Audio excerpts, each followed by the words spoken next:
Hello everyone, welcome to my channel. তোমরা দেখছো স্নেহা উজ্জ্বল blogs. I hope সকলে খুব ভালো আছো। আমিও কিন্তু বেশ ভালো আছি। তোমাদের জন্য নতুন একটি ভিডিও নিয়ে আবার চলে এসেছি। আজকের ভিডিওটা হবে একটা পুরো মিক্সিং ভিডিও, কারণ এই ভিডিওতে তোমরা বেশিরভাগই দেখতে পারবে আমার ছোট্ট লিটল কন্যা, মানে লিটল প্রিন্সেস, আমার ছোট্ট রানীকে। তো ও সারাদিন কি দুষ্টুমি করে না করে এই ভিডিওর মধ্যেই তোমাদের সাথে কিছুটা মুহূর্ত আজকে আমি শেয়ার করব। তো দেখো এখানে ওকে রেডি করিয়েছিলাম, মনে হয় কোথাও যাব বলে, আমার ঠিক মনে নেই, মনে পড়ছে না এই মুহূর্তে। তো ওর বাবাকে ঘুম পাড়াচ্ছে না, চোখ মানে টিপে চোখের মনি বার করে ফেলছে, সত্যি কথা এটা আমি আর ওর বাবা বুঝতে পারছিলাম না। তো সেটা নিয়েই তাই আলোচনা করছিলাম। তো তারপরে দেখো এখানে আবার দুষ্টুমি শুরু করে দিয়েছে সে। তারপরে আর তার কি কাজ, সব সময় সে ফোন দেখে। ফোন দেখে না মানে আমি তাকে দেখাতে একদমই চাই না, কিন্তু যেই দিনকে ওর পাপা বাড়িতে থাকে সেই দিনকে আমার মেয়ের 2টো থেকে 20টা হাত হয়ে যায়। যাই হোক, কি বলবো আর।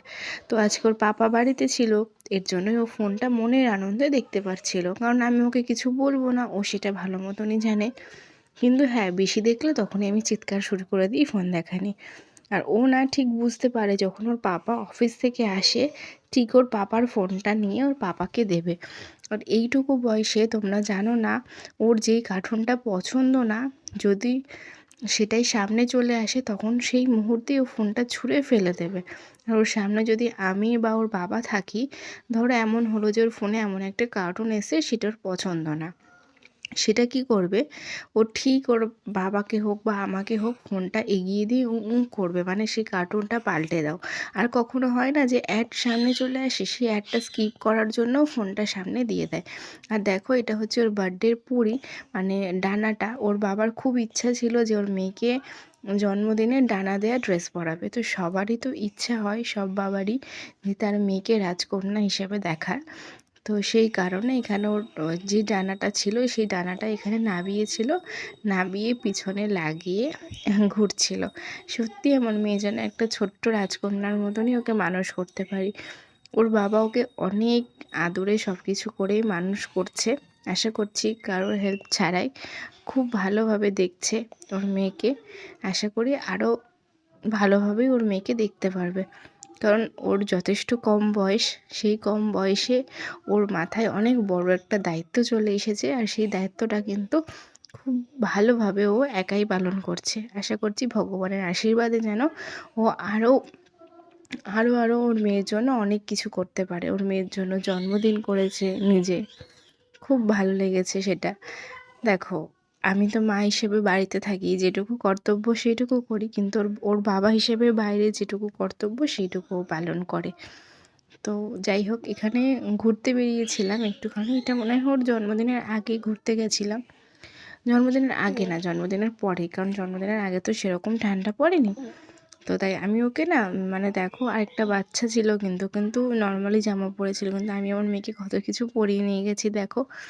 আমার মেয়েকে না আমি কালী পুজোর থেকেই সমস্ত কিছু পড়ানো শুরু করেছি। হ্যাঁ, আমি ঠাকুর দেখতেও গেছি রাত্রিবেলায়, কিন্তু আমার মেয়েকে প্রপার গাইড করে নিয়ে গেছিলাম, যাতে আমার মেয়ের কোনো প্রবলেম না হয়। দেখো আমি ঘুরতে যেতে খুব ভালোবাসি, সাথে আমার মেয়েও কিন্তু। এই না যে আমার মেয়ে ঘুরতে যেতে চায় না, আমার মেয়েকে আমি জোর করে নিয়ে যাই, এটা একদমই নয়। তাই হ্যাঁ, ঘুরবো প্লাস প্রোটেকশন নিয়ে ঘুরবো, যাতে আমার মেয়ের কোনো অসুবিধা না হয়। যে কিছু কিছু মানুষ জ্ঞান দেয়, এই যে যেখানে আমরা থাকি সেইখানেই একটা বাচ্চাকে প্রচুর জ্ঞান দেয় তার বাড়ির লোক। আমাকে বলে যে আমি নাকি আমার মেয়েকে নিয়ে ঘুরতে যাই তাই ঠান্ডা লাগে। যাই হোক, আমার মেয়ের কিন্তু নর্মালেও একটু কাশিই হয়েছে, আর কিছু না, সেটা সেরেও গেছে 2-3 দিনের মধ্যে।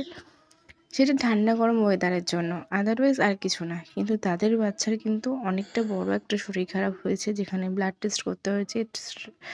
মানে যাই হোক, সেটা বলতে নেই, ঠাকুরের আশীর্বাদে কোনো বাচ্চাদের সব বাচ্চারাই ভালো থাকুক আমার মতে মনে হয়। কিন্তু ওই যে কিছু কিছু মানুষ জ্ঞান দেয়, এটা তারা জানে না যে আমি ওর মা, আমি যেভাবে প্রোটেক্ট করে ওকে নিয়ে যাব আর কেউ পারবে না।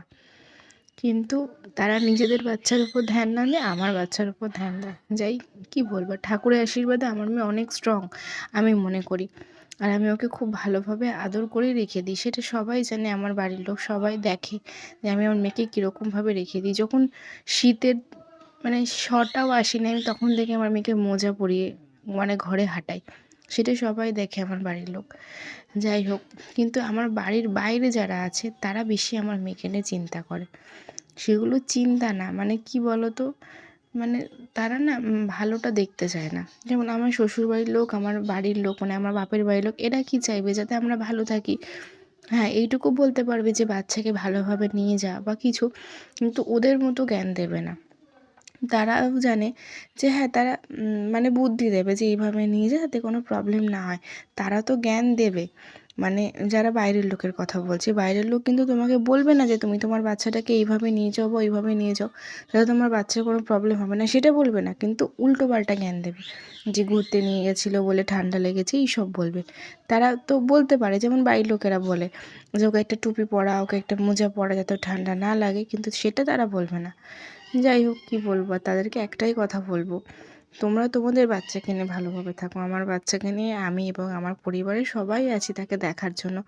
আর সে সবার আশীর্বাদে খুব ভালোই থাকে। আশা করছি বাকি দিনগুলোও সে খুব ভালোভাবে হাসি খুশিভাবেই কাটাতে পারবে। এখানে তো আমার মেয়ের সেরকম দুষ্টুমি শেয়ারই করতে পারলাম না, কিন্তু লাস্ট ভিডিওটাতে আমার মেয়ের দুষ্টুমিগুলোই কিছুটা তোমাদের সাথে শেয়ার করছি। ঝুড়ি ব্যাগ থেকে সব গোছানো জামা প্যান্ট সে নিচে ফেলে দিচ্ছে। সারাদিন ভাবে সে এরকমভাবেই আমাকে দুষ্টুমি করে, আর আমি, ও ঘর নোংরা করে আর আমি ঘর গোছাই। আমাদের দুজনের মা মেয়ের সংসার এইভাবেই কাটে। আর পাপা তো অফিস থেকে এসেই খেলা করে, তাই মেয়ের এত কাজগুলো জানতে পারে না। টাটা সবাইকে।